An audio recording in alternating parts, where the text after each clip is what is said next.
Very warm welcome to you all. आप सभी का आज के वीडियो में स्वागत है।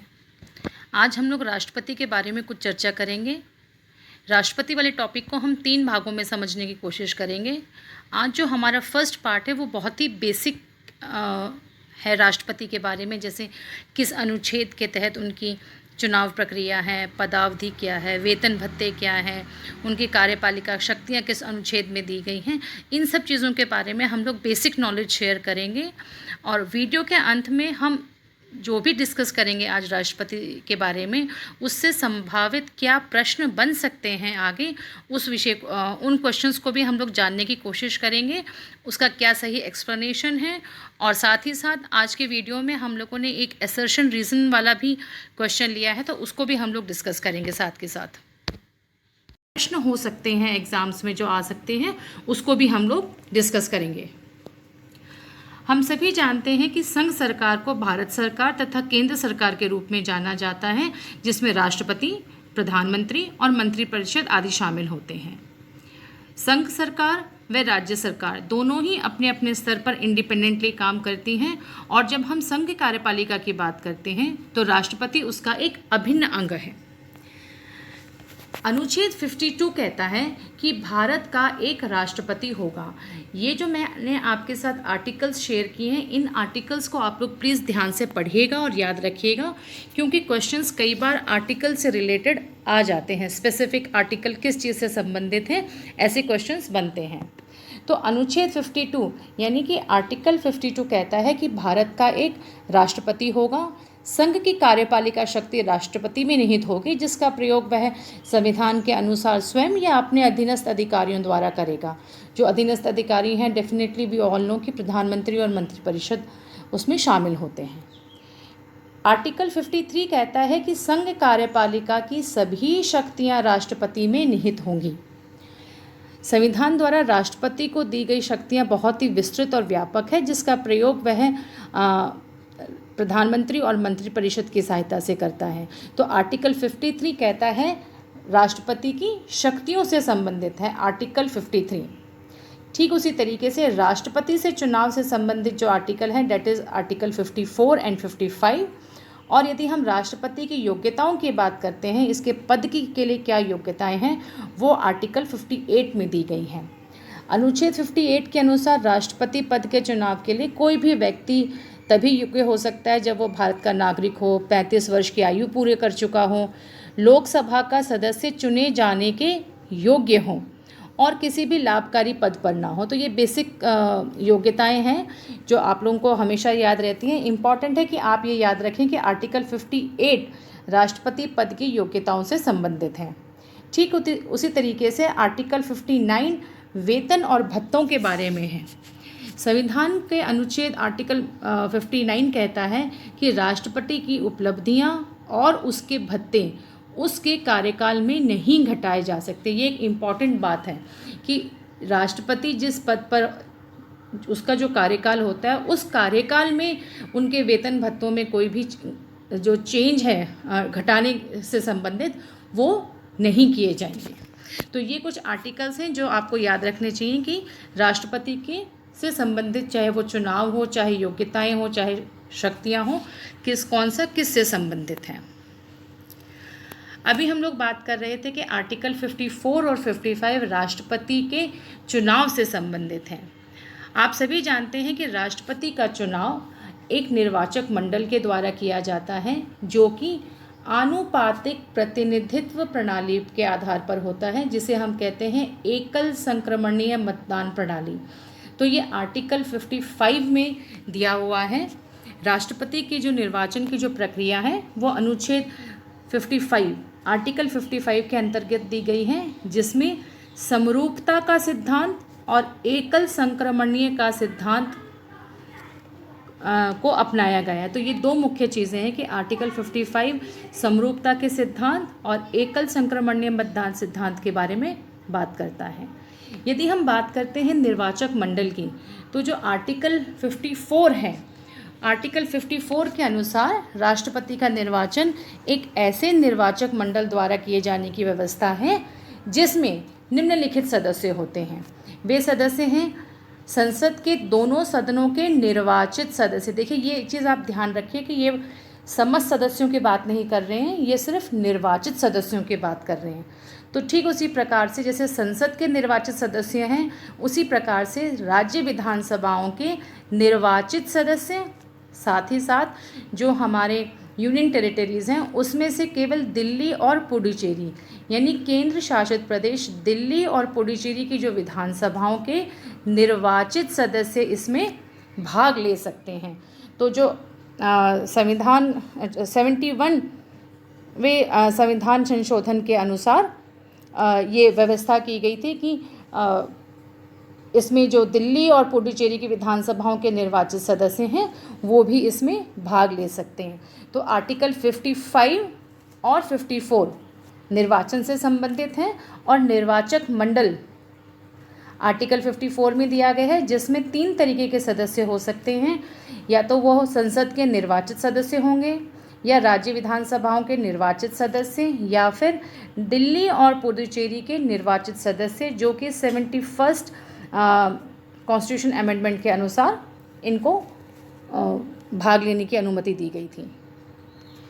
यदि हम बात करते हैं पदावधि, महाभियोग या पद रिक्तता की, मीन्स उनका टेन्योर क्या है, महाभियोग क्या है, और फिर उनको अपने पद से कैसे हटाया जा सकता है या उनके पद पर न रहने पर क्या व्यवस्था होगी। देखिए उनका कार्यकाल 5 वर्ष का है। और जब हम बात करते हैं महाभियोग की, तो महाभियोग आर्टिकल 61 अनुच्छेद 61 में राष्ट्रपति पर महाभियोग लगाने की प्रक्रिया का हमें उल्लेख मिलता है। महाभियोग के बारे में खास बात यह है कि ये किसी भी सदन में पेश किया जा सकता है। और आप सभी को याद होगा कि महाभियोग की प्रक्रिया संसद में जब के किसी भी सदन में जब आरंभ की जाती हैं तो अभियोग लगाने वाले सदन की संपूर्ण संख्या के 1/4 सदस्यों का हस्ताक्षर समेत उसको प्रस्ताव पारित होना चाहिए कि भाई हाँ इन पे महाभियोग लगाया जाता है। और 14 दिन के लिए उनको राष्ट्रपति को ये लिखित सूचना दी जाती है। उनको 14 दिन का समय दिया जाता है कि वो अपनी कुछ भी एक्सप्लेनेशन, सफाई, जो कुछ भी आप कहें उसको वो पेश कर सकें। महाभियोग का प्रस्ताव सदन के कुल सदस्यों की जो 2/3 बहुमत है उससे पारित हो जाना चाहिए। जब 2/3 मेजॉरिटी से एक सदन से पारित हो जाता है तो वह दूसरे सदन में चला जाता है, और यदि दूसरे सदन में भी 2/3 मेजॉरिटी से पास हो जाता है तो महाभियोग की प्रक्रिया को पूरा माना जाता है। अभी तक किसी भी भारत में किसी भी राष्ट्रपति के ऊपर महाभियोग की प्रक्रिया नहीं लगी है। कार्यकाल पूरा होने से पूर्व महाभियोग की प्रक्रिया लगाई जाती है यदि उनके जो कार्य हैं वो संविधान के अनुसार ना हो, तो ऐसे हालत में महाभियोग लगाया जाता है। राष्ट्रपति का दोबारा निर्वाचन हो सकता है, वह कितनी बार भी पुनर्निर्वाचित हो सकते हैं। जबकि अगर हम कंपेयर करें अमेरिका में, तो अमेरिका में एक व्यक्ति 2 बार से अधिक राष्ट्रपति नहीं बन सकता, लेकिन हमारे यहाँ ऐसी स्थिति नहीं है। हमारे यहाँ आप कितनी बार भी राष्ट्रपति पद के लिए चुनाव लड़ भी सकते हैं और कितनी बार भी आप राष्ट्रपति बन सकते हैं यदि आपका चुनाव होता है तो। अब जो मैंने आपसे चीज़ें डिस्कस करी उसी से संभावित प्रश्न क्या बन सकते हैं वो भी मैं आप लोगों के साथ डिस्कस करना चाहूँगी। एक बहुत सिंपल सा सवाल बनता है कि राष्ट्रपति, भारत का एक राष्ट्रपति होगा, यह संविधान के किस अनुच्छेद में दिया गया है, वेदर इट इज़ 50, 51, 52 और आर्टिकल 53। तो यदि आपने ध्यान से सुना होगा तो the right answer is article 52। अनुच्छेद 52 के अनुसार भारत का एक राष्ट्रपति होगा। तो ये बहुत ही सिंपल, या फिर आप कह सकते हैं कि इसका डिफ़िकल्टी लेवल बहुत ही इजी है। कभी कभी ऐसे बेसिक क्वेश्चंस भी एग्ज़ाम्स में आ जाते हैं। मैंने निर्वाचन की बात करी थी तो उसी से संबंधित एक क्वेश्चन ले रही हूँ आपके सामने। क्वेश्चन कहता है कि राष्ट्रपति के निर्वाचन में शामिल होते हैं संसद के दोनों सदनों के सदस्य, राज्य विधान परिषदों के सदस्य, राज्य विधानसभाओं के सदस्य, या फिर संसद के दोनों सदनों के निर्वाचित सदस्य। देखिए यहाँ पे जो स्टेटमेंट्स हैं थोड़े से कंफ्यूजिंग हैं अगर आप ध्यान दें, लेकिन जब उन्होंने पूछा है कि कौन से राष्ट्रपति के निर्वाचन में कौन से सदस्य शामिल होते हैं, तो आपको याद होगा कि जो संसद के जो निर्वाचित सदस्य होते हैं वो शामिल होते हैं। ठीक उसी प्रकार से राज्य विधानसभाओं के भी निर्वाचित सदस्य जो होते हैं वो इसमें शामिल होते हैं। और यदि केंद्र शासित प्रदेशों की बात करें, जो कि दिल्ली और पुदुचेरी के बारे में हम बात कर रहे हैं, उसके भी निर्वाचित सदस्य ही निर्वाचन राष्ट्रपति के निर्वाचन में भाग ले सकते हैं। तो इसका राइट आंसर 4 होगा, क्योंकि ऊपर के जो 3 ऑप्शन हैं ये पार्टली सही हैं। संसद के दोनों सदनों के सदस्य तो हैं, लेकिन केवल निर्वाचित सदस्य ही भाग ले सकते हैं, मनोनीत सदस्य नहीं ले सकते हैं। It's the same with option second and option third. So the right option is option 4 कि दोनों सदनों के निर्वाचित सदस्य यानी इलेक्टेड मेंबर्स जो होते हैं वो ही इस प्रक्रिया में शामिल हो सकते हैं। अगला क्वेश्चन है, राष्ट्रपति के निर्वाचन में किस संघ शासित क्षेत्र की विधानसभाओं के निर्वाचित सदस्य भाग लेते हैं? आई होप मेरे आंसर देने से पहले आप लोगों को आइडिया लग गया होगा, वेदर इट इज़ दिल्ली और चंडीगढ़, दिल्ली व लक्षद्वीप, दिल्ली व पुडुचेरी, या फिर ये सभी। The right answer is option 3 Delhi and Pondicherry, जो कि 71st कॉन्स्टिट्यूशन अमेंडमेंट के तहत इनको निर्वाचन में शामिल होने की परमिशन मिल गई थी। तो it is Delhi and Puducherry. Puducherry को हम लोग पौंडीचेरी भी बोलते हैं। और आज की तारीख में किरण बेदी जी वहाँ के लेफ्टिनेंट जनरल है वहाँ की, जो उनको देख रही हैं वहाँ पे। राष्ट्रपति के निर्वाचन की रीति को अनुच्छेद 55 के अंतर्गत किस सिद्धांत के रूप में मान्यता दी गई है? देखिए यहाँ पे 2 चीज़ें आपको ध्यान रखनी चाहिए कि सबसे पहले तो एक आपको अपने आप ही आंसर मिल रहा है कि जो निर्वाचन है वो किसके तहत है, डेट इज़ आर्टिकल 55। तो आर्टिकल 54 निर्वाचक मंडल से संबंधित हैं और अनुच्छेद 54 आर्टिकल 54 निर्वाचन की जो प्रक्रिया है, निर्वाचन की जो रीति है उससे संबंधित है। ऑप्शंस हैं समरूपता का सिद्धांत, एकल संक्रमणीय मत सिद्धांत, वेदर ए और फर्स्ट और सेकंड दोनों, या फिर उपरोक्त में से कोई नहीं। तो ये वाला ऑप्शन तो हमें पता है कि ये वाला ऑप्शन तो सही हो ही नहीं सकता, क्योंकि एकल संक्रमणीय मतदान जो प्रणाली है, जो सिद्धांत है, ये तो आप लोगों को अच्छे ढंग से याद है। तो ऑप्शन 2 तो आप लोगों के सामने है ही है। और यदि आपको ध्यान होगा तो मैंने आपसे कहा था कि अनुच्छेद 55 में 2 चीज़ों के बारे में बताया गया है। पहला तो ये है कि समरूपता का सिद्धांत अपनाया गया है, और दूसरा है एकल संक्रमणीय का सिद्धांत। इसका मतलब 1 और 2 दोनों सही हैं। इसका मतलब ऑप्शन 3 जो दिया गया है that is the right answer. तो निर्वाचन की जो प्रक्रिया है इसमें 2 सिद्धांतों को अपनाया गया है, डेट इज़ समरूपता का सिद्धांत और एकल संक्रमणीय का मत सिद्धांत। तो ये आपके इलेक्शन से संबंधित क्वेश्चन भी आ गया है। नेक्स्ट क्वेश्चन जो है ये दोबारा चुनाव से संबंधित ही है और बहुत सिंपल सा क्वेश्चन है। पहले वाला जो क्वेश्चन है उसी का एक सिंपल वर्जन है। क्वेश्चन कहता है राष्ट्रपति के चुनाव की योग्यता को दर्शाया गया है, मीन्स इनमें से कौन से अनुच्छेद, कौन से आर्टिकल में राष्ट्रपति के चुनाव के लिए पद के लिए क्या योग्यताएं होती हैं उसके बारे में बताया गया है। वेदर इज़ आर्टिकल 58, 55, 56 और 59। देखिए आपको याद होगा कि 55 तो कहता है इलेक्शन प्रोसीजर के बारे में बात कर रहा है, लेकिन जो आर्टिकल 58 है वो राष्ट्रपति के पद के लिए क्या योग्यताएं होती हैं उससे संबंधित है। So the right answer is option 1 अनुच्छेद 58। नेक्स्ट क्वेश्चन की अगर हम लोग बात करते हैं तो वो शपथ से रिलेटेड है कि भाई राष्ट्रपति को शपथ कौन दिलवाता है। राष्ट्रपति को उसके पद एवं गोपनीयता की शपथ कौन दिलवाता है? भारत का महान्यायवादी अटॉर्नी जनरल, सर्वोच्च न्यायालय का न्यायाधीश, यहाँ पर आना चाहिए मुख्य न्यायाधीश, आई एम सॉरी यहाँ पर आएगा मुख्य न्यायाधीश, मेरे से मिस हो गया, या फिर लोकसभा का अध्यक्ष या फिर उपराष्ट्रपति।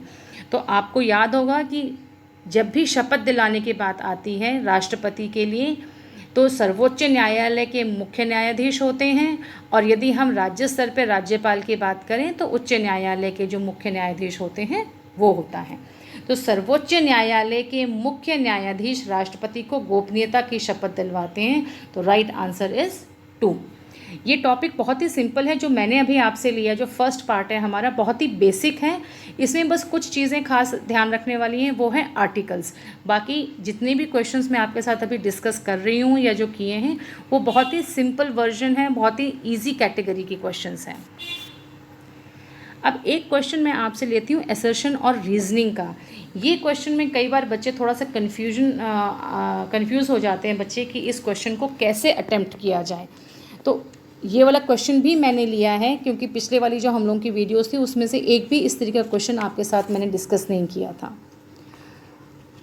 पहला स्टेटमेंट कहता है कि राष्ट्रपति अथवा उपराष्ट्रपति के पद से जुड़े या उत्पन्न सभी शंकाओं और विवादों का समाधान उच्चतम न्यायालय द्वारा किया जाएगा और उसका निर्णय ही अंतिम होगा।